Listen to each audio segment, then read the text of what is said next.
Hello, dear students. How are you? I hope you are all good. I am Pankaj Kumar Pagi, Department of Chemistry, Self Finance Science College, Dabhoi. આખા વિશ્વમાં corona COVID-19ને વૈશ્વિક મહામારી WHO જાહેર કરેલ છે, જેથી બધી જ સ્કૂલો, કોલેજો તથા યુનિવર્સિટીઓ સંપૂર્ણ રીતે બંધ છે, જેથી વિદ્યાર્થીઓને ઓનલાઈન એજ્યુકેશન મળી રહે તે હેતુથી online education self finance science college Dabhoi દ્વારા શરૂ કરવામાં આવેલ છે. તો આજનો જે આપણો ટૉપિક છે એ છે સ્ટીરિયો કેમેસ્ટ્રી. સ્ટીરિયો કેમેસ્ટ્રી એટલે કે અવકાશ રસાયણ. આપણે આજે બાયફિનાઇલ કમ્પાઉન્ડ, એલિન કમ્પાઉન્ડ અને સ્પાયરેન કમ્પાઉન્ડના અવકાશ રસાયણ એટલે કે સ્ટીરિયો કેમેસ્ટ્રી અંગેનો અભ્યાસ કરવાનો છે.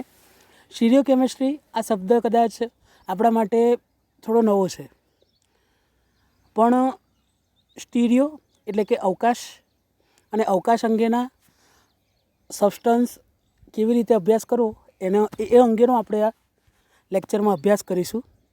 અવકાશ રસાયણ તો કાર્બનિક રસાયણ વિજ્ઞાનની એક એવી શાખા કે જેમાં સંયોજનોના ભૌતિક અને રાસાયણિક ગુણધર્મોનો અભ્યાસ કરવામાં આવે છે, એને અવકાશ રસાયણ તરીકે ઓળખવામાં આવે છે. સામાન્ય રીતે આપણે સૌ જાણીએ છીએ કે કોઈ પણ સંયોજન હોય એ જુદા જુદા સમઘટકો ધરાવતું હોય છે. સમઘટકો કોને કહેવાય એ અંગેનો અભ્યાસ આપણે આગળ 11 સાયન્સમાં કરી ચૂક્યા છીએ, અને આ ઉપરાંત તમે BScના પહેલાં અને બીજા વર્ષમાં પણ આ અંગેનો અભ્યાસ કરી ચૂક્યા છો. સમઘટકો શું છે? તો એવા સંયોજનો કે જેમના અણુસૂત્ર સમાન હોય, એવા સંયોજનો કે જેમના અણુસૂત્ર સમાન હોય પરંતુ બંધારણીય સૂત્રો જુદા જુદા હોય તેને સમઘટકો કહેવામાં આવે છે. જો તેને ઇંગ્લિશમાં કહીએ તો આઇસોમર્સ, બરાબર. અને આ ગુણધર્મ આઇસોમર હાજર હોવા, કોઈપણ સંયોજનોમાં આઇસોમર હાજર હોવા, એ ગુણધર્મને આપણે સમઘટકતા તરીકે ઓળખીએ છીએ. આઇસોમર્સ ધ્યાનથી સાંભળજો વિદ્યાર્થીઓ. મોટા ભાગના વિદ્યાર્થીઓને આ શબ્દ વિશે બહુ ઓછો ખ્યાલ હોય છે, કારણ કે એક વસ્તુ છે કે આઇસોમર્સ તો એ શું છે, આઇસોમર્સ કેવી રીતે કામ કરે છે, આ બધા અંગેનો આ દરેક વસ્તુ અંગેની માહિતી આપણી પાસે હોવી જરૂરી છે, બરાબર છે. જેમ કે આપણે ગાડી ચલાવતા હોઈએ તો ગાડી ચલાવતી વખતે બ્રેક, ક્લચ આ બધાની માહિતી આપણી પાસે હોવી જરૂરી છે. જો એ ના હોય તો ખબર છે તમને કે એક્સિડન્ટ થઈ શકે છે, બરાબર છે. એટલે આઇસોમર્સ, શરૂઆત હું આઇસોમર્સથી કરી રહ્યો છું. આઇસોમર્સ એટલે કે બે ગ્રીક શબ્દો છે, એક આઇસોસ અને એક મેરોસ, જેમાં આઇસોસનો અર્થ થાય છે સમાન અને મેરોઝનો અર્થ થાય છે ભાગ, બરાબર છે. તો આઇસોમર્સ એ બે ગ્રીક શબ્દોનો બનેલો છે, એક આઇસોસ અને એક મેરોસ, એટલે કે સમાન ભાગ. અવકાશ રસાયણમાં આ શબ્દ ખૂબ જ અગત્યતા ધરાવે છે. આઇસોમર્સ ગુજરાતીમાં કહું તો સમઘટકો, બરાબર છે. હવે સમઘટકો હોય તો સમઘટકતા હોય, અને સમઘટકતા હોય તો આપણે જાણીએ છીએ કે એક જ પ્રકારની સમઘટકતા ના હોય, જુદા જુદા પ્રકારની સમઘટકતા જોઈએ. જેમ કે તમે આગળ શીખીને આવ્યા છો, બરાબર છે. તમારા માટે નવો શબ્દ નથી, તમે શીખીને જ આવેલા છો. સમઘટકતાના મુખ્યત્વે બે પ્રકાર છે. પહેલો છે બંધારણીય સમઘટકતા અને બીજો છે અવકાશીય સમઘટકતા. બંધારણીય સમઘટકતા વિશે તમે જાણો છો, તમે શીખીને આવ્યા છો, જેમાં તમને યાદ છે, કદાચ યાદ હશે કે સ્થાન સમઘટકતા, શૃંખલાયુક્ત સમઘટકતા, બરાબર છે, ટોટોમેરિઝમ, ચલરૂપકતા, આ બધા વિશે તમે અભ્યાસ કરીને આવેલા છો, એટલે એના વિશે હું ખાસ ડિટેલમાં ચર્ચા કરતો નથી. સ્ટીરિયો કેમેસ્ટ્રી, ઓર્ગેનિક કેમેસ્ટ્રીમાં સ્ટીરિયો કેમેસ્ટ્રી સમજવા માટે સૌથી અગત્યનું એક પાસું છે, જે છે પ્રકાશીય સમઘટકતા, જેને ઇંગ્લિશમાં કહીએ તો ઓપ્ટિકલ આઇસોમેરિઝમ તરીકે એને ઓળખવામાં આવે છે. પણ એ આવ્યું ક્યાંથી? આપણે ડાયરેક્ટ હું પ્રકાશીય સમઘટકતા જો તમને શીખવાડી દઉં તો એમાં મજા આવશે નહીં. પ્રકાશીય સમઘટકતા ભણવા માટેનું મુખ્ય કારણ શું છે એ કારણની આપણે સૌથી પહેલાં ચર્ચા કરીએ. તો મેં તમને શરૂઆતમાં કીધું એ પ્રમાણે સમઘટકતાના બે પ્રકાર છે, બંધારણીય સમઘટકતા અને અવકાશીય સમઘટકતા. જેમાં અવકાશીય સમઘટકતા બે પ્રકાર ધરાવે છે. એક છે કન્ફોર્મેશનલ સમઘટકતા અને એક છે કન્ફિગ્યુરેશનલ સમઘટકતા. છોકરાઓ, આ બે શબ્દને એકદમ ધ્યાનથી સમજજો, કારણ કે મોટા ભાગના છોકરાઓ, ઇવન હું પણ જ્યારે TYBSCમાં હતો ત્યારે મને આ બે શબ્દ સમજવામાં ખૂબ જ અગવડ પડતી હતી. અને એનું કારણ છે કે કન્ફોર્મેશનલ અને કન્ફિગ્યુરેશનલ એ બંને વચ્ચે શું સંબંધ છે એ સમજવું ખૂબ જ જરૂરી છે. તો સૌથી પહેલાં હું વાત કરું કન્ફોર્મેશનલ સમઘટકતા. તો કન્ફોર્મેશનલ સમઘટકતા એક એવી સમઘટકતા કે જેમાં બે તત્વો કે જે એકબીજા સાથે સિંગલ બંધથી જોડાયેલા હોય, એ સિંગલ બંધથી જોડાયેલા હોય તો એ સિંગલ બંધ જુદા જુદા પ્રકારનું ભ્રમણ કરી શકે. આપણે સૌ જાણીએ છીએ કે જો સિંગલ બોન્ડથી કોઈ પણ તત્વ અથવા પરમાણુ જોડાયેલો હોય તો એ તત્વ અથવા પરમાણુ એકબીજા પ્રત્યે આંતર પરિવર્તનશીલ હોય છે, એટલે કે જુદી જુદી રચનાઓ શક્ય બને છે. બરાબર છે? જેમ કે ઇથેનના સંરૂપો, સાયક્લોહેક્ઝેનના સંરૂપો, આ બધાનો આપણે અભ્યાસ કરી ચૂક્યા છીએ. બરાબર છે? તો કન્ફોર્મેશનલ સમઘટકતા એટલે કે બંધના પરિભ્રમણને કારણે ઉદ્ભવતી સમઘટકતા. અને હવે હું વાત કરું કન્ફિગ્યુરેશનલ સમઘટકતા. કન્ફિગ્યુરેશનલ સમઘટકતા એને કહેવાય કે જેમાં જુદા જુદા સમઘટકો દ્વારા એવા સમઘટકો કે જેમ કે હું વાત કરું સીસ અને ટ્રાન્સ, હું ડાયરેક્ટ તમને સમજાવીશ તો તમને ખ્યાલ આવશે નહીં, પણ જેમ કે હું સીસ અને ટ્રાન્સ સમઘટકની વાત કરું તો સીસ સમઘટક અને ટ્રાન્સ સમઘટકની એક જ પ્રક્રિયક સાથે જો પ્રક્રિયા કરવામાં આવે, સીસ અને ટ્રાન્સની જો એક જ સમઘટક સાથે પ્રક્રિયા કરવામાં આવે તો આપણને ખબર છે કે જુદી જુદી નિપજો મળતી હોય છે. આપણે પહેલી વાર નથી શીખી રહ્યા. સીસ અને ટ્રાન્સ સમઘટકોની જ્યારે Br2 સાથે પ્રક્રિયા કરવામાં આવે છે ત્યારે જુદા જુદા સમઘટકો પ્રાપ્ત થાય છે. આ આપણે શીખી ચૂક્યા છીએ. બરાબર છે? એટલે સીસ અને ટ્રાન્સ ભલે એમનું અણુસૂત્ર સમાન હોય છે, તમે જાણો છો, પણ એના બંધારણ જુદા છે. સીસ એક જ બાજુએ જોડાયેલા હોય છે, જ્યારે ટ્રાન્સ એકબીજાની વિરુદ્ધ સ્થાને જોડાયેલા હોય છે. એટલે આ પ્રકારની જે સમઘટકતા જોવા મળે છે એને કન્ફિગ્યુરેશનલ સમઘટકતા તરીકે ઓળખવામાં આવે છે. હવે કન્ફિગ્યુરેશનલ સમઘટકતા, આના પણ બે પ્રકાર છે, જેમાં સૌથી પહેલાં આવે છે ભૌમિતિક સમઘટકતા અને બીજી જે આવે છે એનું નામ છે પ્રકાશીય સમઘટકતા. ભૌમિતિક સમઘટકતા, આગળ મેં તમને વાત કરી એ પ્રમાણે સીસ અને ટ્રાન્સ સમઘટક, જેને આપણે જીઓમેટ્રિકલ આઇસોમેરિઝમ તરીકે પણ ઓળખીએ છીએ, એનો ભૌમિતિક સમઘટકતામાં સમાવેશ થાય છે. ભૌમિતિક સમઘટકતા, બરાબર છે? તમને એના શબ્દ ઉપરથી જ ખ્યાલ આવે છે કે ભૌમિતિક આકાર ધરાવતા સંયોજનોમાં આ પ્રકારની સમઘટકતા જોવા મળતી હશે. ભૌમિતિક એટલે એવો નહીં કે જો ષટકોણ કે આ પ્રકારના સંયોજનો એમાં હોય, એવું નથી. ભૌમિતિક એટલે એવા સંયોજનો કે જેમાં સીસ ટ્રાન્સ પ્રકારના ગુણધર્મો જોવા મળતા હોય. અને તમે જાણો છો કે સીસ અને ટ્રાન્સ સિવાય એના નામકરણ આપવા માટેની પણ એક પદ્ધતિ છે. એ પદ્ધતિ પ્રમાણે એને ઇઝેડ પણ કહેવામાં આવે છે. જેમ સીસને ઝેડ તરીકે અને ઈને ટ્રાન્સ તરીકે ઓળખવામાં આવે છે. જ્યાં ઈ અને ઝેડ નામકરણ પદ્ધતિ અગાઉ તમે શીખેલા છો. બરાબર છે? અને જે લોકો આપણી કોલેજમાં છે એમને તમે શીખવાડ્યું જ છે કે ઇઝેડ નામકરણ પદ્ધતિ કેવી રીતે કરવી. તમે જેમ જેમ આગળ અભ્યાસ કરશો, જેમ જેમ સેમ 6માં આવશો, TYBSCમાં આવશો, તેમ તમને જુદા જુદા પ્રકારના નામકરણ જોવા મળશે, ખાસ કરીને ડબલ બોન્ડ ધરાવતા સંયોજનો. અત્યાર સુધી તમે સીસ અને ટ્રાન્સ જ જોયું છે. બરાબર છે? કદાચ ઈ અને ઝેડ પણ તમે BSCના પહેલાં બીજા વર્ષમાં શીખી ચૂક્યા છો. પણ આગળ જઈને એક આરી, જેને આપણે રે, અને SI અને સી, એ પ્રકારની પણ આગળ નામકરણ પદ્ધતિ આવશે. એ પણ આપણે અભ્યાસ કરીશું. હાલ આપણે જે અંગેનો અભ્યાસ કરવાનો છે એ ટૉપિક ઉપર આગળ વધીએ, જેનું નામ છે પ્રકાશીય સમઘટકતા.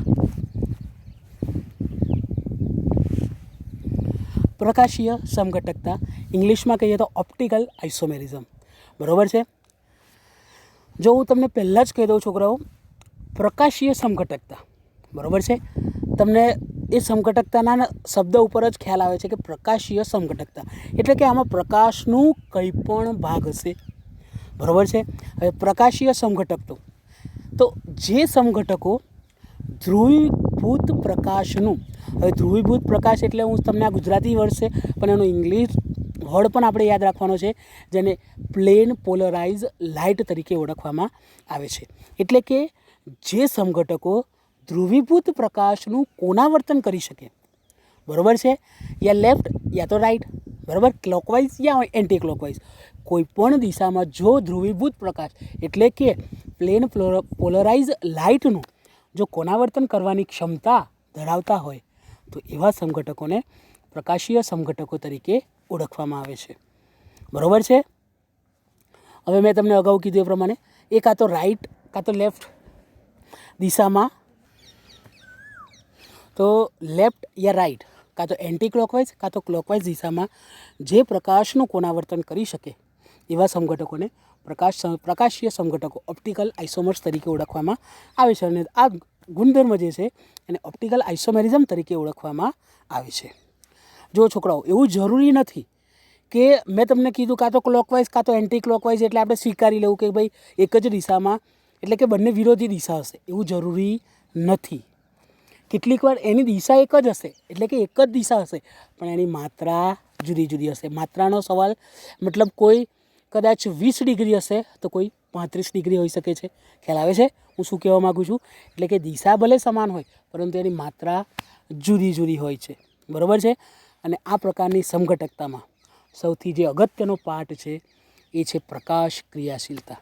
હવે જે પ્રકાશ ક્રિયાશીલતા છે એ તમારા માટે કોઈ નવું નથી. પ્રકાશ ક્રિયાશીલતા તમે અગાઉ ભણી ચૂકેલા છો. જેમ કે મારો હાથ, આપણા જે બે હાથ છે એ બે હાથ એકબીજા ઉપર અધ્યારોપિત એટલે કે એકબીજા ઉપર બેસી શકતા નથી, જેનું કારણ છે કારણ કે પ્રકાશ ક્રિયાશીલ છે. બરાબર છે. પણ હવે એક વસ્તુ ખાસ યાદ રાખવાની છે. આપણે જ્યારે આગળ જે ભણીને આવ્યા છીએ એમાં આપણે એવું જાણતા હતા કે ભાઈ કિરાલ કાર્બન અહીંયા અગત્યનો ભાગ ભજવે, પણ હવે કિરાલ કાર્બનની જગ્યાએ હું એક નવો શબ્દ એડ કરું છું જેનું નામ છે અસમ કાર્બન. બરાબર છે. અને અસમ કાર્બનની એક પ્રોપર વ્યાખ્યા છે એ તમારે યાદ રાખવાની છે કે કોઈ પણ તત્વ અથવા તો પરમાણુ અથવા તો અણુ એ અસમ ક્યારે કહેવાય. બરાબર છે. જો અણુ અસમ હશે તો જે પ્રકાશ ક્રિયાશીલ કહેવાશે. એટલે કે અણુમાં અસમતા હાજર હોવી જરૂરી છે. તો સૌથી પહેલાં હું વાત કરું અસમ અણુ પરમાણુ કોને કહેવાય અને અણુ પ્રકાશ ક્રિયાશીલ છે કે નહીં એ કેવી રીતે નક્કી કરવું. તો સૌથી પહેલાં હું વાત કરું, જો આપણા અણુમાં આરસીતલ સિગ્મા, સમમિતિ કેન્દ્ર આઈ અને અયોગ્ય ભ્રમણઅક્ષ એસએન ગેરહાજર હોય તો અણુ અસમ બને. આ ત્રણ ખાસ યાદ રાખવાનું છે. સિગ્મા જેને આપણે આરસીતલ તરીકે ઓળખીશું, આઈ સમમિતિ કેન્દ્ર, અયોગ્ય ભ્રમણઅક્ષ એસએન. જો આ ત્રણ ગેરહાજર હોય તો અણુ અસમ બને છે અને તે પ્રકાશ ક્રિયાશીલ કહેવાય છે. બરાબર છે. હવે એવું જરૂરી નથી કે ભાઈ અણુ અસમ હોય તો જ એમાં પ્રકાશ ક્રિયાશીલતા હાજર હોય. બરાબર છે. આપણે એવું જાણીએ છીએ કે ભાઈ મેં તમને કહી દીધું કે ભાઈ અણુ અસમ હોય તો એ પ્રકાશ ક્રિયાશીલ કહેવાય. અને અણુ અસમ ક્યારે કહેવાય? તો કે જો એમાં આરસીતલ સિગ્મા, અયોગ્ય ભ્રમણઅક્ષ એસએન અને સમમિતિ કેન્દ્ર આઈ ગેરહાજર હોય તો એ અસમ કહેવાય. પણ એવું નથી. કેટલાક સંયોજનો એવા છે કે જેમાં અસમ કાર્બન પરમાણુ ન હોવા છતાં, ધ્યાનથી સાંભળજો છોકરાઓ, એવા કાર્બન પરમાણુઓ, હું પ્રોપર કાર્બનની વાત નથી કરી રહ્યો, કોઈ પણ હોઈ શકે છે, એવા પરમાણુઓ કે જેમાં અસમ કાર્બન ના હોય તેમ છતાં તે પ્રકાશ ક્રિયાશીલ બને છે. ખ્યાલ આવે છે? અને કેવી રીતે બને છે એ અંગેનો આપણે અભ્યાસ કરવાનો છે. બરાબર છે. બીજી એક અસમ અણુ અને સમ અણુની બીજી એક વ્યાખ્યા છે કે જો અણુને એકબીજા ઉપર અધ્યારોપિત કરી શકાય તો તે અણુ સમ કહેવાય. ધ્યાનથી સાંભળજો વિદ્યાર્થીઓ. જો અણુને એકબીજા ઉપર અધ્યારોપિત કરી શકાય તો અણુ અણુ સમ કહેવાય. અને જો એકબીજા પર અધ્યારોપિત ના કરી શકાય તો એને અણુ અસમ કહેવાય. બરાબર છે. એવા અણુને અસમ કહેવાય. આ બે વ્યાખ્યા ખાસ ધ્યાન રાખવાની છે વિદ્યાર્થીઓ. બરાબર છે. અણુ અસમ ક્યારે કહેવાય અને અણુ પ્રકાશ ક્રિયાશીલ ક્યારે કહેવાય. ફરી એકવાર, જો અણુમાં સિગ્મા એટલે કે આરસીતલ, આઈ એટલે કે સમમિતિ કેન્દ્ર અને એસએન એટલે કે અયોગ્ય ભ્રમણઅક્ષ ગેરહાજર હોય તો અણુ અસમ બને. બીજી એક વ્યાખ્યા મેં તમને કીધી કે જો અણુને એકબીજા પર અધ્યારોપિત કરી શકાય તો અણુ સમ કહેવાય અને જો એકબીજા પર અધ્યારોપિત ના કરી શકાય તો અણુ અસમ કહેવાય. અને જો આ બંને વ્યાખ્યાઓ જો ફોલો થતી હોય, આ બંને વ્યાખ્યાઓનું જો પાલન થતું હોય તો એ અણુ પ્રકાશ ક્રિયાશીલ કહેવાશે. બરાબર છે. હવે વાત કરીએ એવા સંયોજનો કે જેમાં અસમ કાર્બન પરમાણુ નથી, અસમ પરમાણુ નથી, અસમ અણુ નથી, એ અણુઓ અસમ નથી, એ સંયોજનો અસમ નથી, એમાં કોઈ અસમ પરમાણુ હાજર નથી, તેમ છતાં તે પ્રકાશ ક્રિયાશીલ છે. એવા ત્રણ સંયોજનોના મેં તમને કહી દીધું. જ્યારે આપણા કન્ટેન્ટની વાત થઈ ત્યારે મેં તમને કીધું કે બાયફિનાઇલ, સ્પાઇરેન અને એલિન આ 3 સંયોજનો છે કે જેમાં અસમ પરમાણુ ન હોવા છતાં એ પ્રકાશ ક્રિયાશીલ બને છે. બરાબર છે. તો એ અંગેનો અભ્યાસ આપણે આગળ શરૂઆત કરીએ. સૌથી પહેલાં વાત કરીએ બાયફિનાઇલ સંયોજનો. નામ પરથી તમને ખબર પડી ગઈ હશે કે શું છે આ સંયોજન. બાયફિનાઇલ મતલબ 2 ફિનાઇલ વલયો એકબીજા સાથે જોડાયેલા હોય તેવા સંયોજનો. બરાબર છે. અહીં વિદ્યાર્થીઓ એક વાત ખાસ ધ્યાન રાખવાની છે કે બંને ફિનાઇલ વલયો એકબીજા સાથે સી સિંગલ બોન્ડ સી બંધથી જોડાયેલા છે. બરાબર છે. સી સિંગલ બોન્ડ સી બંધથી એકબીજા સાથે જોડાયેલા છે. બરાબર છે. આપણે મોટાભાગે બેન્ઝીન રિંગ જોઈ છે. બરાબર છે. નેપ્થેલિન છે, એ બધામાં કોઈ જગ્યાએ આવું નથી જોયું. એ બધામાં ડાયરેક્ટલી બંધ જોડાયેલા હતા. બરાબર છે. આ પ્રકારનું સંયોજન આપણે જોયું નથી. એટલે હું તમને આ એની હિસ્ટ્રી વિશે કહેવા માગું છું કે ભાઈ બાયફિનાઇલ સંયોજનો છે શું. તો કે સૌથી પહેલાં આના બંધારણ વિશે ખાસ ચર્ચા થતી હતી. કારણ કે જુદા જુદા પ્રકારના બંધારણ, સીધો બંધ આવશે, ઊભો બંધ, સમાંતર, લંબ, કેવા પ્રકારનો બંધ આવશે એ અંગેની ખાસ ચર્ચા થતી હતી. પછી નક્કી કરવામાં આવ્યું. કુફલર નામના વૈજ્ઞાનિકે, છોકરાઓ વૈજ્ઞાનિકનું નામ ખાસ યાદ રાખજો, સ્ટીરિયો કેમેસ્ટ્રી શીખતા હોઈએ તો સ્ટીરિયો કેમેસ્ટ્રી TYBSCમાં હું તમને ખાસ કહું કે બહુ જ બધા વૈજ્ઞાનિકો આવશે કે જે સ્ટીરિયો કેમેસ્ટ્રીમાં અગત્યનો ભાગ ભજવશે. કારણ કે જુદા જુદા વૈજ્ઞાનિકોએ જુદા જુદા સંયોજનોમાં જુદી જુદી પ્રકાશ ક્રિયાશીલતા સાબિત કરી છે. તે બધા જ વૈજ્ઞાનિકોએ કયા સંયોજનોમાં કયા પ્રકારની પ્રકાશ ક્રિયાશીલતા સાબિત કરી છે એ આપણે યાદ રાખવી પડશે. એટલે વૈજ્ઞાનિક અને એની સાથે જોડાયેલા સંયોજનનું નામ આપણે ખાસ યાદ રાખવાનું છે. જેમ કે કુફલર. તો કુફલરે બાયફિનાઇલ સંયોજન માટે 2 પ્રકારના બંધારણ આપ્યા હતા, જે આપણે સ્લાઇડમાં જોઈ શકીએ છીએ કે જેમાં 2 પ્રકારના બંધારણ છે. એક બિનસમતલીય છે અને એક સમતલીય છે. બરાબર છે. જેમાં જે બિનસમતલીય છે એમાં મ્યુ ગ્રેટર દેન 0 છે. જ્યારે સહઅક્ષીય સૂત્ર ધરાવતું જે બીજું બંધારણ છે એમાં મ્યુ બરાબર 0 છે. બરાબર. જ્યારે આ બંધારણ શોધવામાં આવ્યું ત્યારે આ બંધારણની ચર્ચા પતંગિયાના પાંખ તરીકે થતી હતી. જે આપણે બંધારણ 1 જોઈ રહ્યા છીએ એમાં એ પ્રકારની ચર્ચા હતી કે આ તો પતંગિયાના પાંખ જેવું છે, પણ એવું નથી. એટલે દેખાય છે આપણને એવું, પણ એવું જરાય છે નહીં. બરાબર. 2 પ્રકારના બંધારણ છે. હવે આપણા મનમાં પ્રશ્ન એ થાય કે બંને બંધારણમાંથી કયા બંધારણ સાચા. બરાબર છે કે નહીં. બરાબર. તો એ અંગેની ઘણા બધા પ્રયત્નો થયા કે આ બંનેમાંથી સાચું કયું છે. બરાબર છે. તો કયું સાચું છે એ સાબિત કરવા માટે જુદા જુદા પ્રયોગો કરવામાં આવ્યા અને પ્રાયોગિક રીતે સાબિત થયું. બરાબર છે. જુદા જુદા પ્રયોગોના આધારે સાબિત કરવામાં આવ્યું કે જો પહેલું બંધારણ જો બિનસમતલી હોય તો એમાં મ્યુ = 0 હોઈ શકીએ નહીં. બરાબર છે. એટલે કે જો બીજું બંધારણ હોય તો એના માટે સહઅક્ષીય બંને અક્ષો સમાન છે એટલે મ્યુ બરાબર 0.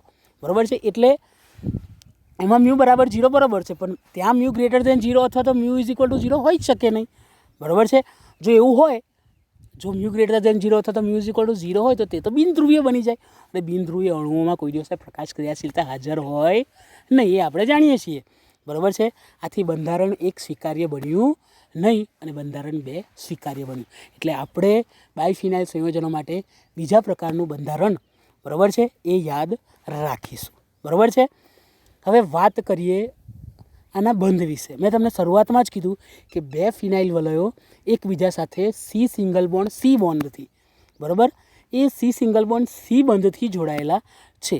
હું કેમ આ બંધ ઉપર વધારે પડતો ભાર આપી રહ્યો છું એનું કારણ છે, કારણ કે જે પણ પ્રકાશ ક્રિયાશીલતા છે એ આ સી સિંગલ બોન્ડ સી બંધના જોડાણથી જ ઉદ્ભવે છે. બરાબર છે. તો કે જો આ સી સિંગલ બોન્ડ સી બંધ એકબીજામાં આંતર પરિવર્તન થાય, એટલે કે જો પરિભ્રમણ કરવામાં આવે, એક વલયને ફિક્સ કરી દો અને બીજા વલયને પરિભ્રમણ આપો.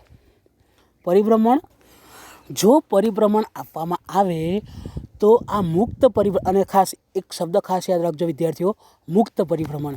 મુક્ત પરિભ્રમણ એટલા માટે કારણ કે સી સિંગલ બોન્ડ સી બંધ છે. જો મુક્ત પરિભ્રમણ કરવામાં આવશે તો જ એમાં જુદી જુદી રચનાઓ શક્ય બનશે, અને જો જુદી જુદી રચનાઓ શક્ય બનશે તો જ એમાં પ્રકાશ ક્રિયાશીલતાની આપણે સાબિતી આપી શકીશું. બરાબર છે. અને એક વાત અહીંયા કન્ફોર્મર્સ, મેં તમને અગાઉ પણ કીધું હતું કે કન્ફોર્મર્સ શું છે. ફરી એકવાર આપણે રિવાઇઝ કરી લઈએ કે એક જ અણુની જુદી જુદી અવકાશીય ગોઠવણીઓ કે જે બંધના પરિભ્રમણથી ઉદ્ભવે છે, જે બંધના પરિભ્રમણથી ઉદ્ભવે છે તેને કન્ફોર્મર્સ તરીકે ઓળખવામાં આવે છે. બરાબર છે. હું કયા બંધની વાત કરી રહ્યો છું છોકરાઓ, તમને ખ્યાલ છે? બરાબર છે. કયો બંધ, કયા બંધના પરિભ્રમણથી આ ભાગ ઉદ્ભવે છે એના અંગેનું હું તમને ચર્ચા કરી રહ્યો છું. તો હવે વાત કરીએ પ્રકાશ ક્રિયાશીલતા, કે પ્રકાશ ક્રિયાશીલતા કેવી રીતે હાજર હશે. બરાબર. તો મેં તમને અગાઉ કહી દીધું કે ભાઈ બંને ફિનાઇલ વલયો એક જ સમતલમાં આવેલા છે, મતલબ એમાં આરસીતલ સિગ્મા હાજર છે. બરાબર છે. અને જો આરસીતલ સિગ્મા હાજર હશે તો એ અણુ અસમ બને. બરાબર છે. અણુ સમ બને. અને જો, અને આમાં જરા સ્લાઇડમાં નાની અમથી ભૂલ થઈ ગઈ છે, તો અણુ સમ બને, અને જો સમ બને તો એ પ્રકાશ અક્રિયાશીલ હોય છે. બરાબર છે. તો હવે પ્રકાશ ક્રિયાશીલતા કેવી રીતે દાખલ કરવી, તો ખાસ ધ્યાન રાખજો. બાયફિનાઇલના જુદા જુદા સ્થાને વિવિધ સમૂહો દાખલ કરવામાં આવે, જે નીચે સ્લાઇડમાં તમને મેં આકૃતિ 2 ફિનાઇલ વલયો એકબીજા સાથે દર્શાવ્યા છે એમાં જોઈ શકો છો કે જુદા જુદા સ્થાને વિવિધ સમૂહો દાખલ કરવામાં આવે તો તે બાયફિનાઇલ સંયોજનોમાં પ્રકાશ ક્રિયાશીલતા હાજર બને છે. બરાબર છે. કયા કયા સમૂહો દાખલ કરવા એ અંગેનો હમણાં પૂરતો આપણે અભ્યાસ કરતા નથી. હમણાં ખાલી એટલો અભ્યાસ કરીશું કે ભાઈ જુદા જુદા સ્થાને જુદા જુદા સમૂહો દાખલ કરવામાં આવે તો એ સંયોજન પ્રકાશ ક્રિયાશીલ બને છે. બરાબર છે. કેવી રીતે?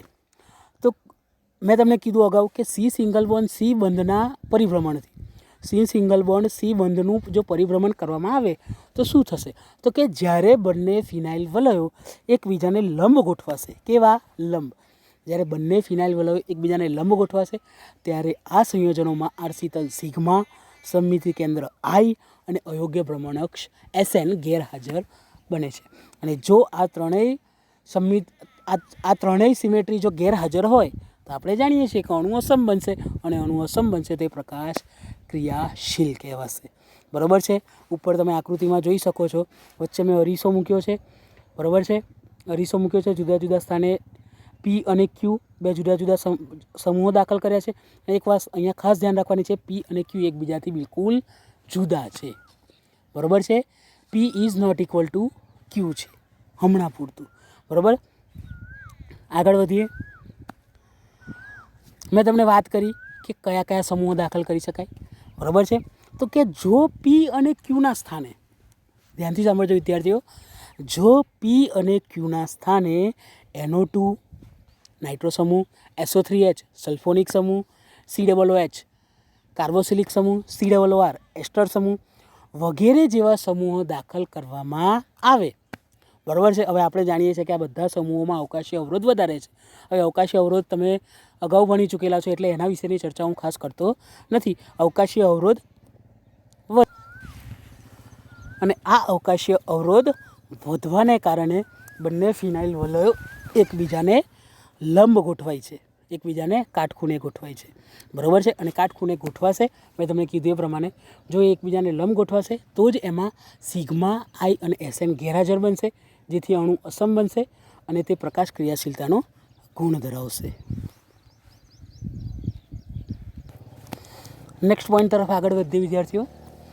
મેં તમને હમણાં જ કીધું કે જો પી અને ક્યુ અસમાન હોય, એટલે કે જો P is not equal to Q હોય, મેં તમને હમણાં જ કીધું કે જો P is not equal to Q હોય, મેં તમને અગાઉની જે આપણી સ્લાઇડ હતી એ સ્લાઇડમાં મેં તમને કીધું કે ભાઈ અહીંયા જે પી અને ક્યુ છે એ જુદા જુદા છે, વચ્ચે અરીસો મૂક્યો છે, અને આ જે બે અરીસા વચ્ચે એકબીજાના પ્રતિબિંબી સમઘટકો મળે છે. બરાબર છે. તો આ જે પ્રતિબિંબી સમઘટકો છે એ પ્રતિબિંબી સમઘટકોની જોડને પ્રતિલોમ તરીકે ઓળખવામાં આવે છે. ખાસ એક માર્ક્સની વ્યાખ્યાઓમાં પણ આ વસ્તુ પૂછાઈ શકે છે કે પ્રતિલોમ કોને કહેવાય, તો કે જ્યારે જુદા જુદા સમઘટકોની પ્રતિબિંબી સમઘટકોની જોડ જ્યારે મળતી હોય ત્યારે એને પ્રતિલોમ તરીકે ઓળખવામાં આવે છે. બરાબર. અને જો આપણને ખબર છે કે જો પ્રતિલોમ હાજર મળે તો ફરી એકવાર એમાં સિગ્મા, આરસીતલ, સમમિતિ કેન્દ્ર આઈ અને અયોગ્ય ભ્રમણઅક્ષ એસએન ગેરહાજર હોય છે. અને ગેરહાજર હોવાથી આપણે જાણીએ છીએ કે અણુ કેવો બનશે? અસમ. અને અસમ બનવાને કારણે પ્રકાશ ક્રિયાશીલ બને છે. બરાબર છે. અને બાયફિનાઇલ સંયોજનો માટે આ વસ્તુ ખાસ યાદ રાખવાની છે વિદ્યાર્થીઓ. આ શબ્દ ખાસ કે આ પ્રકારની જે અવકાશીય સમઘટકતા છે કે જેમાં પ્રતિલોમ એટલે કે પ્રતિબિંબી સમઘટકો મળતા હોય એને એટ્રોપિસોમેરિઝમ તરીકે ઓળખવામાં આવે છે. શું નામ છે? બરાબર છે. ફરી એકવાર કે જો આપેલા સંયોજનોમાં પ્રતિબિંબી સમઘટકોની જોડ મળે એટલે કે પ્રતિલોમ મળે તો તે અણુ પ્રકાશ ક્રિયાશીલ બને છે અને આ પ્રકારની અવકાશીય સમઘટકતાને એટ્રોપિસોમેરિઝમ તરીકે ઓળખવામાં આવે છે. બરાબર છે. હવે આપણને ખબર છે કે જો પ્રતિબિંબી સમઘટકોની જોડ મળતી હોય તો એ પ્રતિબિંબી સમઘટકોને આપણે જો સાદી ભાષામાં કહીએ તો એને રેસમિક મિશ્રણ કહી શકાય. બરાબર છે. હવે મેં તમને એક પહેલાં જ કહી દીધું કે એમાં અવકાશીય અવરોધ વધે છે. કેમ? કારણ અગાઉ જો પહેલો જ પોઈન્ટ આપણો જો કે એમાં જે સમૂહ દાખલ કરવામાં આવે છે સમૂહ વચ્ચેનો અવકાશીય અવરોધ ખૂબ જ વધારે હોય છે અને અવકાશીય અવરોધ વધારે હોય તો તમે જાણો છો કે એકબીજામાં આંતર પરિવર્તન થઈ શકે નહીં. બંને ફિનાઇલ વલયો એકબીજા ઉપર અધ્યારોપિત ના થઈ શકે, એકબીજા પર અધ્યારોપિત થઈ ના શકે. બરાબર છે. આથી તેઓના રેસેમિક મિશ્રણને સરળતાથી અલગ કરી શકાય છે. બરાબર છે. અવકાશીય અવરોધ વધારે હોવાને કારણે આ ખાસ વસ્તુ ધ્યાન રાખવા જેવી છે. બરાબર છે. આ વસ્તુ પર ધ્યાન આપજો છોકરાઓ. બરાબર કે રેસેમિક મિશ્રણને બાયફિનાઇલમાં પ્રકાશ ક્રિયાશીલતાને કારણે રેસેમિક મિશ્રણ મળે છે. બરાબર. આ પ્રકારનો પ્રશ્ન કદાચ કોઈ તમને કરી શકે કે ભાઈ બાયફિનાઇલ સંયોજનોમાં પ્રતિલોમ મળે છે, પ્રતિબિંબી સમઘટકોની જોડ મળે છે, પણ એમને અલગ કરી શકાય છે? તો કે હા. પછી કદાચ તમને પ્રશ્ન પૂછી શકાય કે ભાઈ કેમ? એનું કંઈક તો કારણ હશે. તો આપણે કહી શકીએ કે બાયફિનાઇલમાં દાખલ થતા સમૂહો વચ્ચેનો અવકાશીય અવરોધ વધારે હોવાને કારણે તેનું એકબીજામાં આંતર પરિવર્તન શક્ય નથી અને આ આંતર પરિવર્તન શક્ય નથી જેથી તેઓના રેસેમિક મિશ્રણને અલગ કરી શકાય છે. Got it? બાયફિનાઇલ સંયોજનો વિશે તમને ખ્યાલ આવી ગયો હશે. બરાબર છે. હવે આપણે વાત કરીએ એલિન સંયોજનો. બરાબર છે. એલિન આ શબ્દને જરા સમજો. એલાઇલ અને ઇન. બરાબર છે. આ શબ્દ તમે સાંભળેલો છે. એલાઇલ અને ઇન એટલે કે એલાઇલ પ્રણાલીમાં દ્વિબંધ આવેલા હોય. બરાબર છે. ક્રમિક દ્વિબંધ ધરાવતા સંયોજનો ને એલિન સંયોજનો તરીકે ઓળખવામાં આવે છે. આ સ્લાઇડમાં તમે જોઈ શકો છો કે એલિન સંયોજનોનું બંધારણ દર્શાવેલું છે. બરાબર. એમાં C single bond, C double bond, C. બરાબર છે. હવે છોકરાઓ અહીં એક વાત ખાસ ધ્યાન રાખવા જેવી છે. તમે અત્યાર સુધી સી સિંગલ બોન્ડ સી એટલે sp3 સંકરણ, સી ડબલ બોન્ડ સી એટલે sp2 સંકરણ, બરાબર છે, અને સી ટ્રિપલ બોન્ડ સી એટલે કે sp સંકરણ આવું તમે જોયું છે. પણ જ્યારે કાર્બન બંને બાજુ ડબલ બોન્ડથી જોડાયેલો હોય ત્યારે sp સંકરણ ધરાવે છે. ઘણા ઓછા છોકરાઓને આ વસ્તુ ખ્યાલ હોય છે એટલે આ વસ્તુ પર થોડું ધ્યાન આપજો. અને વચ્ચેનો જે કાર્બન છે ધ્યાનથી જુઓ, એ વચ્ચેનો જે કાર્બન છે એ વચ્ચેનો કાર્બન આ જે કાર્બન છે એ કાર્બનની હું વાત કરું છું. એ કાર્બન બંને બાજુથી ડબલ બોન્ડ દ્વારા જોડાયેલો છે અને ડબલ બોન્ડ દ્વારા જોડાયેલા હોવાને કારણે એ કાર્બન sp બને છે, sp2 બનતો નથી. આ વસ્તુનું ખાસ ધ્યાન રાખવાનું છે. અને અહીં છેડા પરના જે બંને કાર્બન છે એને મિથિલિન કાર્બન તરીકે ઓળખવામાં આવે છે. છોકરાઓ આ વસ્તુનું ખાસ ધ્યાન રાખવાનું છે તમારે. બરાબર છે. હવે વાત કરીએ, મેં તમને કીધું એ પ્રમાણે એલિન કાર્બન અહીંયા આવેલો છે. તો એલિનમાં જે મિથિલિન સમૂહ આવેલો છે એ મિથિલિન સમૂહમાં બે હાઇડ્રોજન જોડાયેલા છે જે તમે જોઈ શકો છો. હું કયા હાઇડ્રોજનની વાત કરી રહ્યો છું વિદ્યાર્થીઓ ધ્યાનથી જો. આ હાઇડ્રોજન આ પણ આ જે અંતિમ કાર્બન જે છે એ અંતિમ કાર્બનમાં રહેલા હાઇડ્રોજન પરમાણુનું જ્યારે જુદા જુદા સમૂહો વડે વિસ્થાપન કરવામાં આવે ત્યારે એ પ્રકાશ ક્રિયાશીલ બનશે. જેમ આપણે બાયફિનાઇલ સંયોજનોમાં જેમ વિસ્થાપન કર્યું હતું એ જ રીતે. પણ એ પ્રકાશ અક્રિયાશીલ કેમ છે? એને પહેલાં તો પ્રકાશ અક્રિયાશીલ છે. બરાબર છે. પરંતુ પાછળથી એ પ્રકાશ ક્રિયાશીલ બની જાય છે. એનું શું કારણ? તો કે સૌથી પહેલાં તમે જોઈ શકો છો કે જે બંને મિથિલિન કાર્બન છે અને મિથિલિન કાર્બન સાથે જોડાયેલા હાઇડ્રોજન પરમાણુઓ, બરાબર, એ બંને એક જ સમતલમાં આવેલા છે. અને જો એક જ સમતલમાં આવેલા હોય તો એમાં આરસીતલ સિગ્મા આવેલો હોય અને જો આરસીતલ સિગ્મા આવેલો હોય, બરાબર છે, તો અણુ સમ બની જાય અને જો અણુ સમ બની જાય તો એ પ્રકાશ અક્રિયાશીલ કહેવાય. બરાબર છે.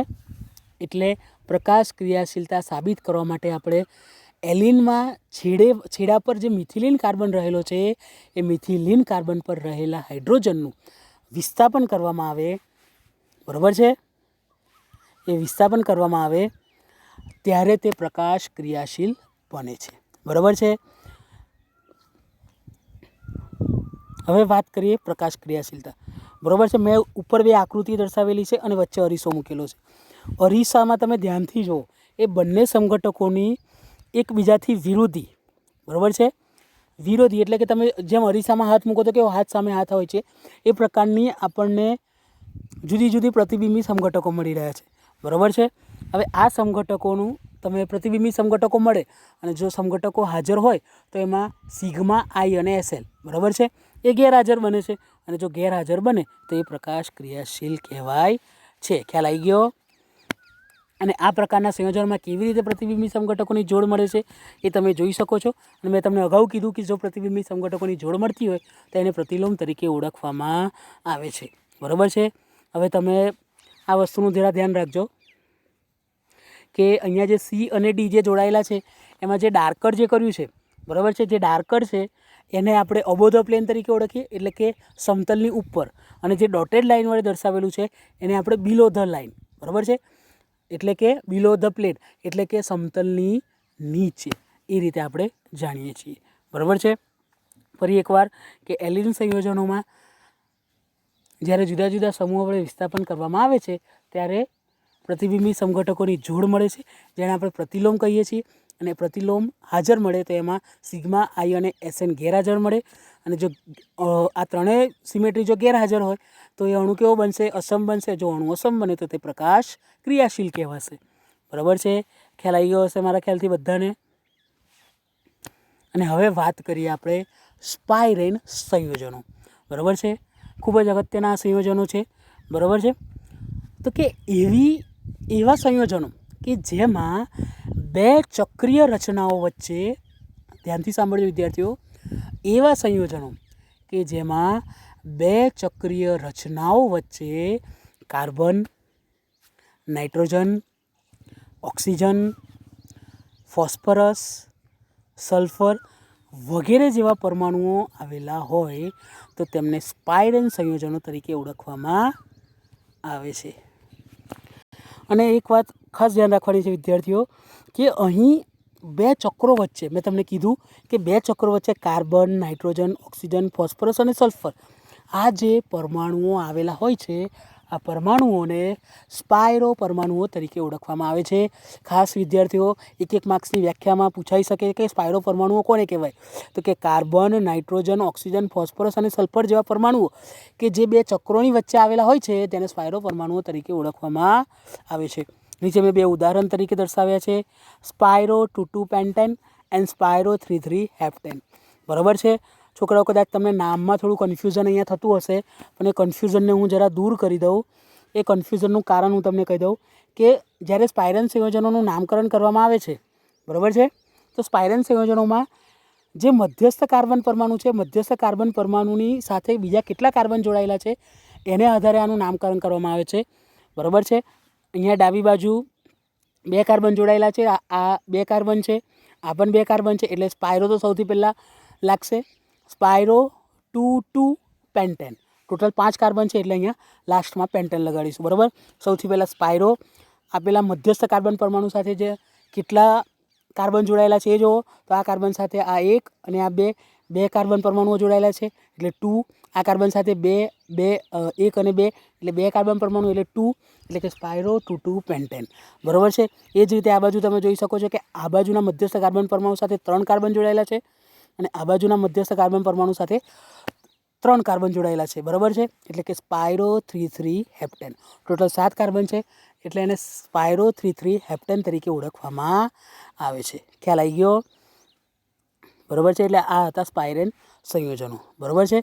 હવે સ્પાઇરેન જે સંયોજનો છે એમાં પ્રકાશ ક્રિયાશીલતા કેવી રીતે હાજર આપણે જોઈ શકીએ કે એમાં આર્સિતલ સિગ્મા હાજર છે એટલે એ પ્રકાશ ક્રિયાશીલ કહેવાશે નહીં, બરાબર છે. કેમ નહીં કહેવાય? બરાબર, તો કે આ પ્રકારના જે સંયોજનોમાં છે એ મધ્યસ્થમાં રહેલો કાર્બન પરમાણુ, હું હમણાં કાર્બનવાળા સંયોજનોની વાત કરું છું એટલે કાર્બનનો ઉપયોગ કરી રહ્યો છું, જુદા જુદા સંયોજનો પણ હોઈ શકે છે, બરાબર.